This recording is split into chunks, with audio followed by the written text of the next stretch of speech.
Trazer para vocês uma talk um pouquinho mais teórica. Será uma talk para falar sobre confiabilidade. Confiabilidade é um dos pilares dentro da disciplina de SRE, Site Reliability Engineer, onde ela foca, em medir a capacidade do sistema de fornecer propósito, que ele foi criado mesmo em condições adversas. Essa talk faz parte de uma série de talks que eu estou trazendo aqui no canal, um pouco mais teórica, para poder difundir um pouco mais de conhecimentos do que é SRE, do que é a cultura DevOps.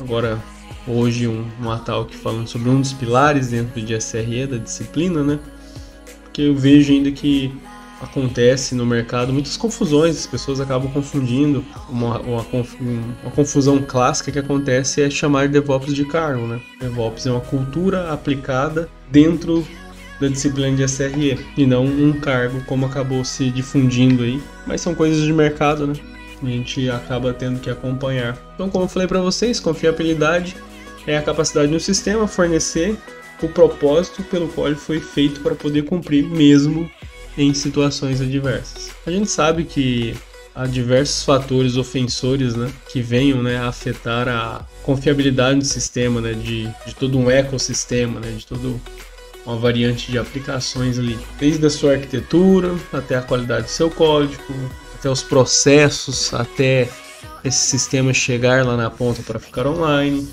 até mesmo dentro da sustentação depois que esse sistema já está ali online. E a gente acaba tendo muitos desafios, Boa parte desses desafios a gente acaba falando que são dores, Devido ao grande boom, que a cloud nos trouxe, a arquitetura de microserviços, onde tudo ganhou uma escala muito grande, a gente acabou deixando de lado ali a infraestrutura mais tradicional, aquela questão que a gente tinha um apego pelos sistemas, que a gente acaba dizendo dentro do ambiente moderno, que é a infraestrutura PET, A gente acaba criando um amor, uma afinidade para aqueles sistemas. Quando tu vai ali no mundo de microserviços, é tanta coisa que você não consegue mais gerenciar isso tudo tão palpável, assim, facilmente, igual era quando tu tinha ali 1, 2 servidores, 5 VMs, por exemplo, entendeu? 10 VMs, um Hyper-V ali, coisas desse gênero, até mesmo VMware. A grande escala que veio, com o boom da computação em nuvem, com as práticas da cultura DevOps, juntamente com a arquitetura de microserviços, vocês notam que são combinações de fatos, acabou que gerou alguns desafios para a SRE, para as engenharias de operações, Então, a gente acaba enfrentando algumas falhas inesperadas, a gente acaba tendo um pouco de dificuldade para poder conseguir medir esta confiabilidade devido à larga escala do ambiente. Tem coisas que são desconhecidas, eu brinco que o SRE não é a bala de prata, ele não é o as, o coringa da jogada, ele é mais um ator que vai estar ali no meio, fazendo o meio de campo ali, entre manter a operação de pé, juntamente com a galera de desenvolvimento, os engenheiros de sistemas, trazer as boas práticas para o lado de infraestrutura, buscando automação, como eu já falei no vídeo anterior. Eu tenho um outro vídeo aqui no canal, aproveitando a oportunidade, vou deixar ele aqui no card. Ali eu explico uma introdução básica do que é a disciplina de SRE, e alguns pilares e algumas funções, um pouco de como que funciona, Mas voltando aqui, então parte dos desafios é a dificuldade de manter todo esse ambiente gigantesco de pé, Até mesmo, e quando eu digo manter ele de pé, não é simplesmente estar online, é a latência, o tempo que corresponde ali ao tempo de resposta, a escalabilidade desse sistema, como que ele se comporta quando recebe uma alta quantidade de tráfego, de requests, que a gente está nas eras da API, a gente acaba tendo aí esse grande desafio, todo esse ambiente. E a gente consegue, ao longo do tempo, o Google tem um livro do Site Reliability Engineer, e tem um outro livro que, se não me falha a minha memória, é Site Reliability Engineer Workbook. O Site Reliability Engineer conta a disciplina de SRE, como que foi para o Google, os desafios, como que funciona, o que é a ideia da disciplina, do cargo de SRE. E o Workbook pega algumas práticas, algumas coisas que acontecem lá dentro do Google, que aconteceu no passado, coisas que ao longo dos anos ali, quando surgiu a disciplina, eles acabaram vendo que eram boas coisas e acabou trazendo. Então, no livro do workbook, você consegue ter essas práticas, né? Ver como trabalhar melhor ali o ambiente. E uma dessas soluções que a gente acaba tendo para poder focar ali em confiabilidade, né? A ideia dessa talk aqui é trazer sobre confiabilidade, é o SLA, ou SLO, o SLI e o Error Budget. O que seria o SLA, né? É o Service Level Agreement. É um acordo feito entre o provedor de serviço e um cliente. Isso pode ser tanto a nível de B2B, como a nível de B2C, como também a nível de teammates dentro da empresa, dentro das áreas da empresa, né? Equipe de engenharia, junto com a equipe de operações, e ali eles conseguem trabalhar de uma forma para poder manter esse SLA, né, que é esse Service Level Agreement, definindo as expectativas de desempenho desse serviço, incluindo tempo, taxa de atividade, taxas de erros, entre outros parâmetros, né? A gente vai para o SLO. O SLO é o Service Level Objective. Ele é um objetivo, como o próprio nome diz, de medir o desempenho para um serviço. Ele é definido pelo provedor. Vamos subentender que provedor sobre todos esses outros meios que eu adicionei ali, né? Que citei anteriormente, como B2B, B2C e as áreas dentro de uma empresa. Então, eu vou tratar como provedor. Então, entre esse provedor de serviço, que consegue medir ali a confiabilidade do serviço. Então, a gente consegue ver algumas métricas aqui, né? Alguns meios, algumas abordagens. A gente tem o SLI também, que é o Service Level Indicator. Ele é um indicador que mede o desempenho de um serviço e com ele você consegue chegar, né, ao cálculo do Service Level Object, ou SLO. E a gente também tem o Error Budget. É a quantidade de erros que um serviço pode ter antes de violar seu SLO. Então essas aí são algumas abordagens, né, holísticas que a gente consegue aplicar dentro de confiabilidade. Vou trazer um exemplo para vocês. Um exemplo de SLA. Uma organização pode ter um SLA que especifica que um serviço deve estar disponível 99,9% do seu tempo. A gente acaba vendo isso em algumas propagandas, né? Por exemplo, da AWS, com ali o EKS e sua API, por exemplo, diversos serviços ali dentro do ecossistema da cloud deles. A gente consegue ver isso também na Cloudflare, com os serviços de CDN, por exemplo, né? Um exemplo de SLO. O SLO é o meio, a abordagem que tu faz, né? A métrica que tu tira para poder manter esse serviço online 99,9% do tempo. Então vamos lá. O SLA é como se fosse o contrato, né?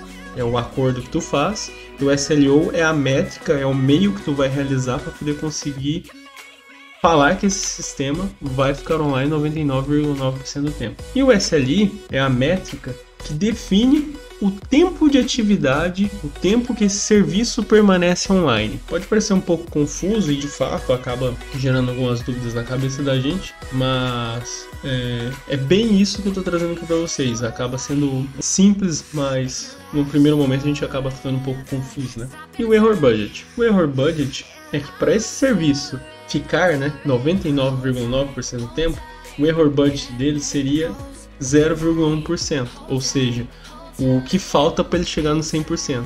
Então isso significa que se a gente for mensurar isso em horas, esse serviço pode ficar disponível por até 1 minuto a cada 1000 minutos. Acredito que tenha ficado um pouco mais claro para vocês, né?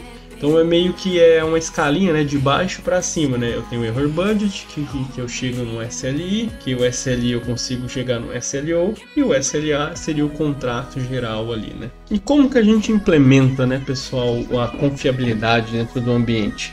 A gente tá vendo que são grandes desafios, né? A gente acaba tendo dificuldades, né, para poder no seu dia a dia de trabalho ele conseguir, né, aplicar.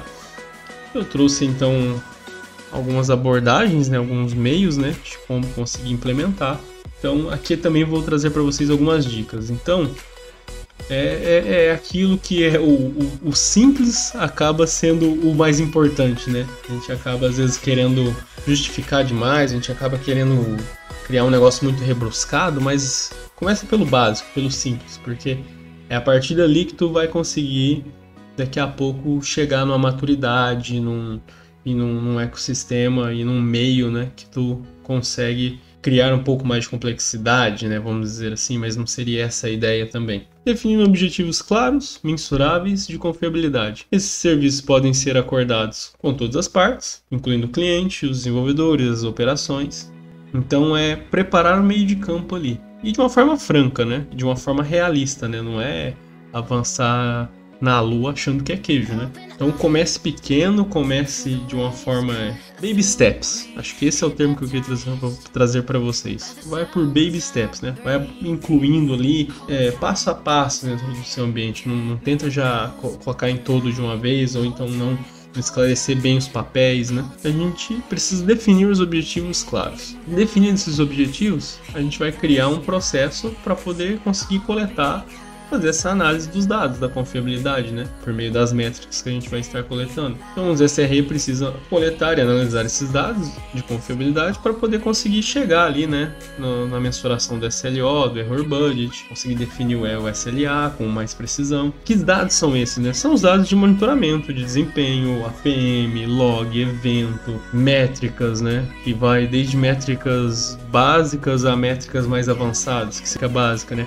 Uso de um CPU, uma memória, um disco, monitorar um nó de um cluster, por exemplo, até uma métrica mais avançada, que seria, por exemplo, alguma coisa dentro de uma API de um Kubernetes, por exemplo, entendeu? Então, precisa criar um meio, né, para poder um processo para poder gerar essa coleta e também análise, não é só coletar, também fazer a análise. Então, a gente precisa investir em ferramentas e processos. Hoje, no mercado, a gente tem diversas soluções open source, como Prometheus, Pointbeat, o FluxDB e assim sucessivamente. Tem o Thanos, que é um complemento ali pro Prometheus. Então a gente precisa investir tempo. Isso falando de ferramentas open source, né? Porque ferramentas pagas, então, de software de prateleira, tem várias. O Elastic tem versão open source, tem versão paga, Dynatrace, Splunk, Datadog, New Relic e assim vai. Tem N ferramentas aí. Só tem que tomar um pouco de cuidado, porque sempre tem os trade-offs, né? Geralmente essas ferramentas que são de software de prateleira de mercado costumam ficar caras de você conseguir manter ela. Então tu precisa, se quiser ir para essa abordagem, tu precisa realmente fazer um bom mapeamento, ou seja, definir muito bem seus objetivos no primeiro step e definir uma boa forma de como tu vai coletar essas métricas de uma forma bem inteligente para poder não vir uma surpresa daqui a pouco para você ali na tua fatura, né, dessa ferramenta, que acaba ficando bem cara, principalmente por quanto mais tempo você faz a retenção desses logs, desses eventos, essas métricas, né? Procurar ferramentas, né? Investir tempo e configurar essas ferramentas, pôr elas para funcionar, definir política de retenção, de lifecycle, dos logs, das métricas, etc.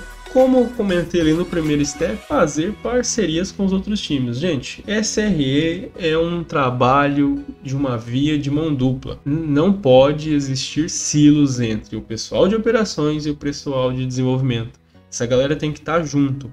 Eu sei que existe uma rixa histórica desde o princípio, vamos dizer assim, desde o começo, né, da área de TI, de trabalhar com TI, mas SRE vem inclusive para poder quebrar esse ciclo, entendeu? Quebrar esse nicho. É um trabalho de mão dupla, não adianta nada o pessoal de operações fazer todo esse trabalho para poder criar esse ambiente e o pessoal de desenvolvimento não ligar para isso, não se importar, não querer colaborar com o outro lado. Ou vice-versa, também acontece. O pessoal de desenvolvimento ter altas ideias, bolar um jeito muito bacana, né? Ter insights de como fazer essa coleta, participar muito bem ali do segundo processo, né? Cria um processo para coletar e analisar os dados de confiabilidade. E o pessoal de operações ali não se importar com isso. Então, gente, é um trabalho de mão dupla. Então, se você quer implementar confiabilidade no seu ambiente, eu recomendo você fazer parcerias, começar devagar, gastar um tempo investindo em ferramentas. Comece no open source. Você vai notar que métricas, logs, essas coisas não mudam muito de uma ferramenta para outra, então tu consegue fazer uma migração de uma forma relativamente tranquila. O que tu precisa é mapear muito bem o que tu precisa logar, o que tu precisa salvar, entendeu? O que você precisa coletar. Então é isso, pessoal. Gostaria de agradecer você que assistiu o vídeo até agora. Então não esqueça de se inscrever no canal. Eu espero ter contribuído para o teu conhecimento de alguma forma. Está aí os meus contatos e é isso. O vídeo vai ficando por aqui. Então deixe teu joinha. Se tiver vontade de comentar algo, fique à vontade aí nos comentários. E valeu!